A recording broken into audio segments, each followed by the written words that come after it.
How's it going, everybody? Welcome to the channel. If you guys missed the last video, go ahead and check that out, because in this video we're going to be talking about the latest vehicle on the Modded Projects Garage channel, which is the 1965 Lincoln Continental. It has the suicide doors, of course. Yeah, let's go ahead and get into it, and I'll just kind of go over the car, what I'm going to be doing to it, and what it needs, what works, what doesn't work, and yeah, let's just get in the vehicle and check her out. Alright, we'll just get a good view of the car here. Just kind of do like a little walk around. All the chrome and stuff seems to be in really good shape for I mean, what it is. It's 56 years old, you know, so I'm not expecting perfection, but it is in pretty good shape. Where should we start? Let's go ahead and start under the hood, I guess.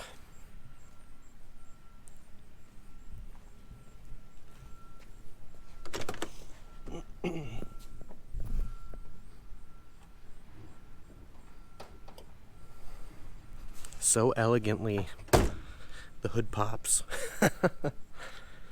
And you gotta walk to the passenger side here. There's a little hook here, just push down and up. Alright, so she ain't too pretty under here. There is a few things that I need to go ahead and address right away, which I'm pretty sure the valve covers are most of the oil problem that's happening down there. I did replace the I did replace the coolant temp sensor, which is like down in here. Replaced that. The previous owner put a new fuel pump on. He said the diaphragm was bad in the other one. It's been really hot here actually the last couple days, and I was driving it, you know, in some pretty decent heat. And I know they talk about, you know, if you put the wrong fuel pump on, it could run into like vapor lock, but I haven't had any issues with that, so I'm assuming that's the right one. I didn't do a whole lot of research on it because I haven't had a problem with it yet, so that is working good. The car starts and drives and runs absolutely amazing. There's no like dead spots or whatever, you know, going through the throttle, which is good. Yeah, everything just looks kind of crummy. That's about it. Everything works good though. The master cylinder on the brake looks absolutely hideous, but the brakes work really well. They actually probably work better than my GMC truck over there. There's no fan shroud. I'm pretty sure there was one, but it wasn't on it when I got it, so I don't have a whole lot of plans for under here other than maybe just cleaning it up. But other than that, I think I'm just going to kind of leave it alone, because everything, like I said, works really well. It starts up and just it's a really good running car. So oh yeah, one other thing is the linkage or something is kind of out of whack. When you put it in park, you have to really just push it way up to make sure, otherwise it'll it's like it's not in park. It's like in between gears or something. It'll kind of just roll back if you're on a hill and make some nasty noises. But other than that, I mean, the transmission shifts good. It doesn't, I haven't had any issues driving it, and I've put about, I don't know, 150 miles on this car so far. But yeah, that is the under the hood. So now we can do a walk around here and kind of show you what's going on with the body of it.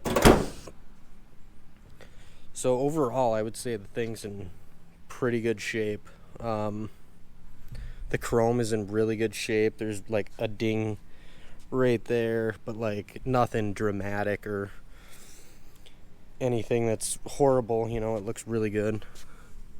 And then as far as rust goes, there is, you know, some like weird surface rust showing up, but there's a spot on the door here that's bubbling, which is, you know, concernable. And, you know, we got some of this down here. Weird surface rust, little spot there. And then I don't know what happened back here on the trunk lid. It's almost like a chemical or something got on it.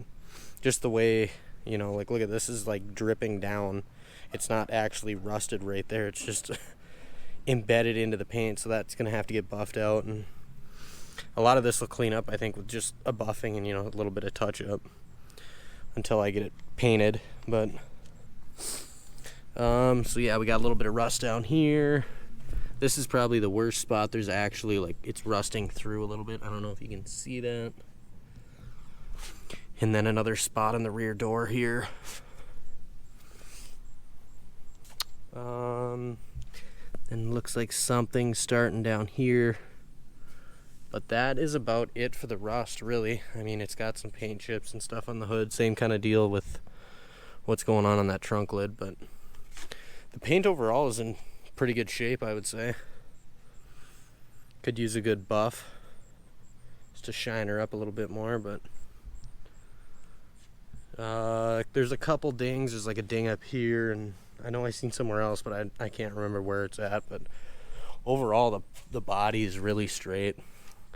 And just from, cleaning the vehicle and going over it, I see that this has been repainted on this side for sure. You can see like a bad tape mark there. And there's some more spots and stuff on the chrome where you can see that they've repainted this side for sure, like around here. You can see they taped around the door handle. But, that's kind of concerning, like what's underneath it. But it is 56 years old, so it could have been, anything, really. But this side doesn't look like it's been resprayed at all. I didn't see any of the remnants, on the other side. So, this is all good. Nothing weird, so not entirely sure what happened with that, but let's go ahead and get into the interior. Let's pop both of these open. The suicide doors are sweet. It's definitely got the old car smell. So when we go through over here, passenger side, you have the power vent window here, and then the power window. These do work. I don't know if the key will work with just that on or what, if it has to be running. Oh, so there you go. Window. So those still work. The dash is in really good shape. I don't know if this has ever been replaced, but the top part of the dash is literally perfect. There's no cracks or anything that I see. Something will probably pop up on the video now that I said that, but I literally have not seen anything messed up with the dash.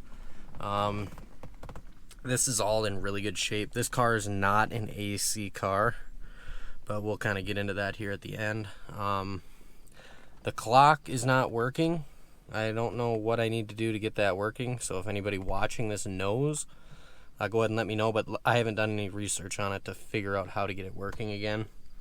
All the controls for the heat and everything, the vents, though, that all works, so that's good. The fan, that all works yet. I'll turn the key off, I suppose. Radio works. The map light, which is my wife's favorite part, that still works. The antenna, power antenna, still works. The temp gauge was not working. I put a new temp sensor in, like I said, and that's working. Amp gauge working. Oil gauge works, but the fuel gauge does not work. So I'm going to have to get some kind of sending unit or whatever they had in this thing to, I'm going to have to replace it. Like I said, I haven't done any research on that yet either. But I want to get that working. The lights work, well, mostly. The inner lights, I'll show you guys what I mean. So the blinkers work, the outside lights work, and the insides do not. So I don't know if those bulbs are just burnt out or what's going on with those. I haven't remedied the issue yet. But the brights and dims work on the outside lights, but nothing happens with the inner lights, so I gotta figure that out yet. And I just bought this car on Friday, and today is Tuesday, so I haven't had a ton of time to go through the vehicle because we were gone on the weekend, so I didn't get to do anything really on the weekend. The wipers work, the washer button, not really. I don't know if it's actually spraying it. Well, it didn't spray anything when I clicked it, but I don't even know where the tank to fill the washer fluid is in the engine bay. So, but when I hit that button, the windshield wipers didn't want to quit, so I got a little nervous that they weren't going to shut off, but it eventually just quit, so that was good. E-brake, not sure if that works or not. I don't really want to mess with it now that I clicked it. Hopefully it comes off, but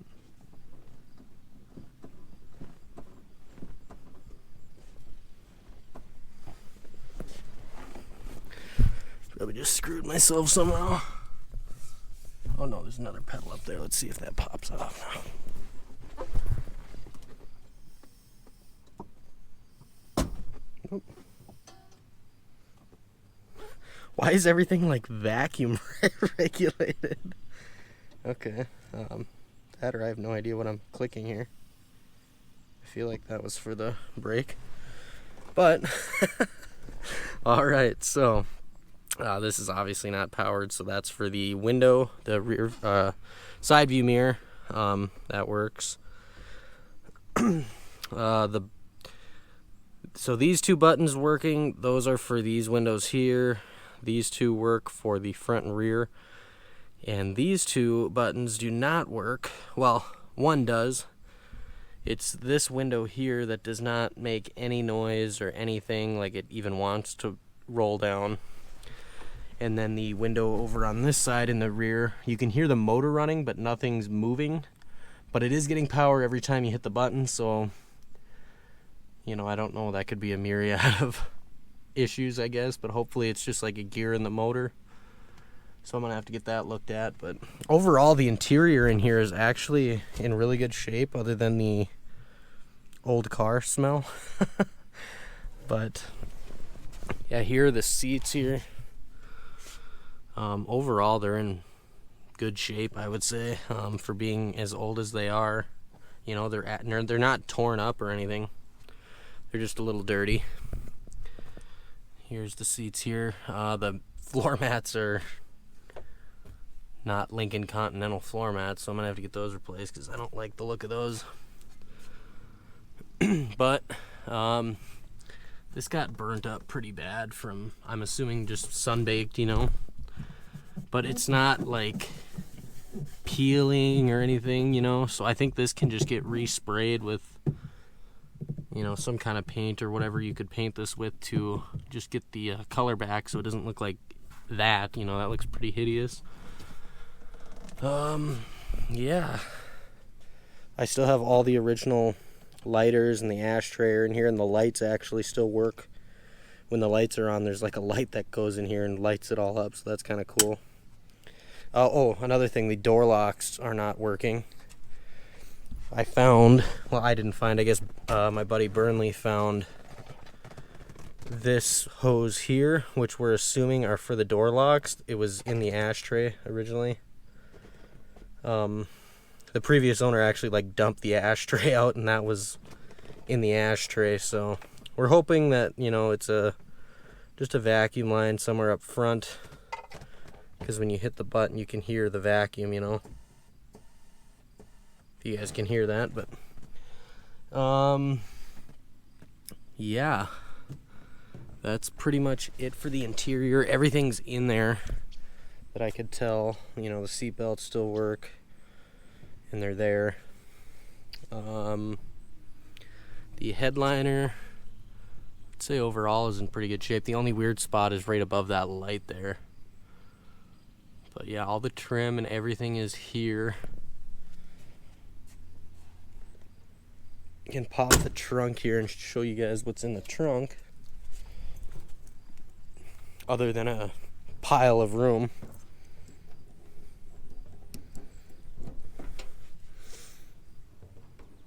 So here's the trunk. It's absolutely massive. I still have the spare cover, or spare tire in the cover, which is pretty cool that never got messed with. I'm assuming that's for the manifold of some sort, but the exhaust manifold would be my guess, but I couldn't tell you for sure. Solid floors in here. Just needs a good cleaning from what it looks like. But I've seen cars that have like rust issues like right over here, and that's all solid and good to go. But that is basically the Lincoln. It was bought in Massachusetts, and I think the previous owner said they purchased it from Vermont or Rhode Island or something. There's stickers on here from like Rhode Island and around that area, but they had the car shipped out to North Dakota, and I think they said they owned it for like 6 years. But yeah, that is it. So I'll just get into the plans with the car. It's going in tomorrow, which is Wednesday, to get the interior detailed. You know, they got better equipment than I have, you know, like extractors and stuff for the carpets, just to get everything cleaned and maybe get some of that smell out. I'm sure the smell ain't going anywhere though, but it's not a horrible smell. It's just that old car smell. So I mean, I can live with it, no problem. But so that's happening on Wednesday, and then on the 9th of August, I'm bringing it in to a shop to get air conditioning put in. I'm doing a vintage air system, and yeah, that's pretty much all I have planned for right now. I'm gonna have, you know, a few dollars left, so I don't know what I'm gonna do, if I'm gonna do wheels right away or if I should just save up a little bit more and get the air ride system in. But that's my plan, is I want to get it on bags. The white, as far as I'm concerned, I actually really like this white. You always see the Continentals in black. All the Continentals are black, which is cool. I mean, black Continentals are sweet for sure. You know, they definitely have that look going for them, but I just haven't seen any white ones, so I feel like I'll stand out a little bit more. I don't know, that's my thought on it, I guess. But yeah, let me know what you guys think we should do, if we should go wheels first or save up for the bags. But I just feel like it sits too high in the front. The back would look good with wheels, but I don't know, the front sits kind of high, and I was looking at like lowering kits and stuff, and those are like around $1,000, and I'd hate to spend $1,000 when I know my ultimate goal is to do bags right away. So yeah, let me know what you guys think of the car. And yeah, for sure there's gonna be more coming on this thing. And yeah, if you guys haven't seen my other videos, check them out. All the C5 guys that are watching, I'm sorry. But the C5 hit the trail. You know, there's more C5s out there. You can always get C5s, but you know, these Lincolns are coming far harder to find, you know. There's definitely a lot of potential here, I think, and for what I got it for, I think, you know, it's a really good car. So yeah, so if you guys haven't seen my videos, check them out. If you guys want to stick around for the Lincoln build, definitely hit that subscribe button, and I will see you guys on the next video.